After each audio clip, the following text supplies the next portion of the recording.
Hello from Kingfisher, Oklahoma. We are in the Psalms. We've had some short, powerful ones, and we're looking forward to the ones coming up next. So let's jump right into Psalm 128. Blessed is everyone that feareth the Lord, that walketh in his ways. For thou shalt eat the labor of thine hands. Happy shalt thou be, and it shall be well with thee. Thy wife shall be as a fruitful vine by the sides of thine house, thy children like olive plants round about thy table. Behold, that thus shall the man be blessed that feareth the Lord. The Lord shall bless thee out of Zion, and thou shalt see the good of Jerusalem all the days of thy life. Yea, thou shalt see thy children's children, and peace upon Israel. This is about the family, obviously. You know, when you're blessed and you're walking in God's ways, it seems like everything's going great, and you're going to have good things to eat by the labor of your hands, and you're going to be happy, and it's going to go well. Now, this isn't like, thinking about Job. We're weighing these things together. It's not a promise in the same way, A plus B equals C. But it's my experience that even in tough times, people who are walking with God are much happier. And they're having blessings. Perhaps they're having wife and children around them.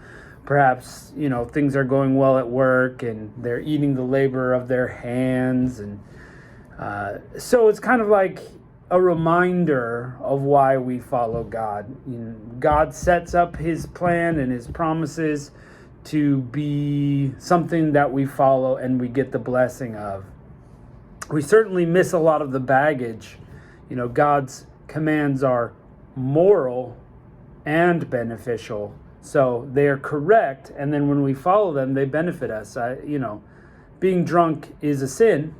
It says, do not be drunk with wine, which is an excess, but be filled with the Holy Spirit, basically.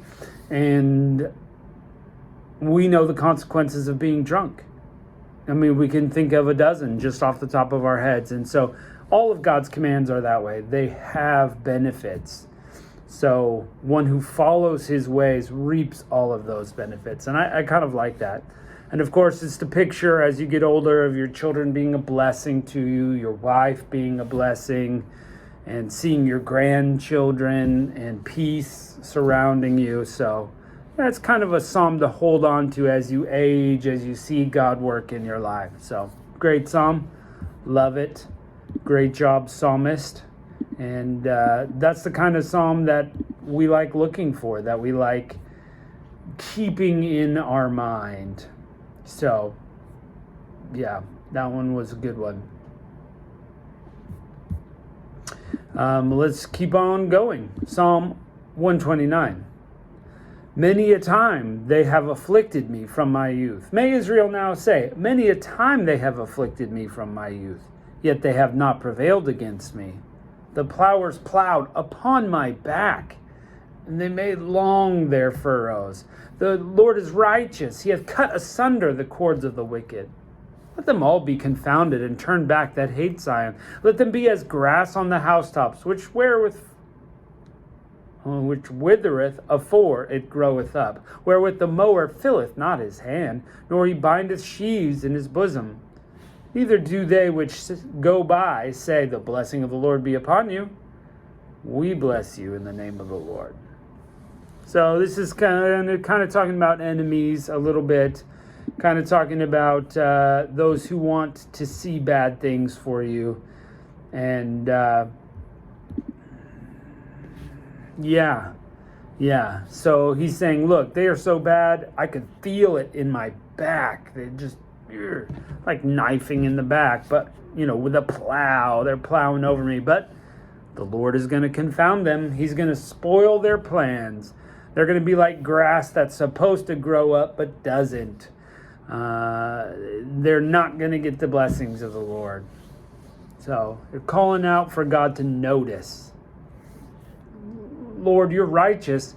Cut asunder the cords of the wicked. Let them be turned out away from what I'm doing. So, yeah, another great one. These Psalms, there's a reason they're so loved. because they cover a variety of things, a variety of emotions. And you could read it one day and go, yeah, that one was okay. And the next day it's really speaking to you. That's what they do. That's what they're for. So Psalm 130. Out of the depths have I cried unto thee, O Lord. Lord, hear my voice. Let thine ears be attentive to the voice of my supplications. If thou, Lord, shouldst mark iniquities, O Lord, who shall stand? But there is forgiveness with thee, that thou mayest be feared. I wait for the Lord, my soul doth wait, and in his word do I hope. My soul waiteth for the Lord more than they that watch for the morning. I say, more than they that watch for the morning. Let Israel hope in the Lord. For with the Lord there is mercy, and with him is plenteous redemption, and he shall redeem Israel from all his iniquities. Again, he is crying out from despair. These ones aren't necessarily happy, but they're calling out for God's help and asking for forgiveness. We've all been there. We've all needed that. We'll probably need it tomorrow. We probably needed it today. But Lord, my soul is waiting for you more than they that watch for the morning. We're looking for God to work so much. We want him to come so bad. We want him to work in our life so bad. Because he has mercy and redemption and forgiveness. Yep. It's great. Psalm 131. Lord, my heart is not haughty, nor mine eyes lofty. Neither do I exercise myself in great matters or in things too high for me. Surely I have behaved and quieted myself as a child that is weaned of his mother. My soul is even as a weaned child. Let Israel hope in the Lord from henceforth and forever. So, again, pleading the case before God. I'm not high, I'm not lofty, I'm not concerning myself with things too great, but I'm just hoping in you. And to give this metaphor of being like a quiet child or a child that's weaned from his mother, my soul is like a weaned child. We've been depending on God and we're growing in the faith maybe. I don't know. You could comment what you think about what that metaphor is. But again, great word pictures. That's what we like, that it conjures thoughts for us, deep thoughts. And that's what you want. That's what you want in these Psalms, deep thoughts. Psalm 132. Lord, remember David and all his afflictions, how he sware unto the Lord, and vowed unto the mighty God of Jacob. Surely I will not come to the tabernacle of my house, nor go up into my bed. I will not give sleep to mine eyes, or slumber to mine eyelids, until I find out a place for the Lord, and habitation for the mighty God of Jacob. Lo, we heard of it at Ephrathah. We found it in the fields of the wood. We will go into his tabernacles, and go worship as his footstool. Arise, O Lord, into thy rest, thou and the ark of my strength. Let thy priest be clothed with righteousness, and let thy saints shout for joy. For thy servant David's sake, turn not away the face of thine anointed. The Lord hath sworn in truth unto David, he will not turn from it. Of the fruit of thy body will I set upon thy throne. If thy children will keep my covenant and my testimony, that I shall teach them, their children shall also sit upon thy throne forevermore. For the Lord hath chosen Zion, he hath desired it for his habitation. This is my rest forever. Here will I dwell, for I have desired it. I will abundantly bless her provision. I will satisfy her poor with bread. I will also clothe her priests with salvation, and her saints shall also shout for joy. There will I make the horn of David to bud. I have ordained a lamp for mine anointed. His enemies will I clothe with shame, but upon himself his crown shall flourish. So this is kind of a two-parter here.